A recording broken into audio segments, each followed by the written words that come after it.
ಸಂಭ್ರಮ ಮನೆ ತುಂಬ ಬಂಧು ಬಾಂಧವರೆಲ್ಲ ತುಂಬಿಕೊಂಡಾಗ ಎಂತ ಸಂಗಮ ಶುಭ ಲಗ್ನದಲ್ಲಿ ಗಂಡು ಹೆಣ್ಣು ಜೋಡಿಯಾದಾಗ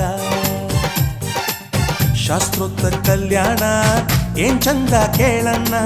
ಭೂಮಿಗೆ ಸ್ವರ್ಗಾನ ತಂದಂತೆ ನೋಡಣ್ಣ ಮನ ಬಂದ ಹಾಗೆ ಮಾಡಲು ಮದುವೆ ವ್ಯಾಪಾರ ಅಲ್ಲಣ್ಣ ಎಂತ ಸಂಭ್ರಮ ಮನೆ ತುಂಬ ಬಂಧು ಬಾಂಧವರೆಲ್ಲ ತುಂಬಿಕೊಂಡಾಗ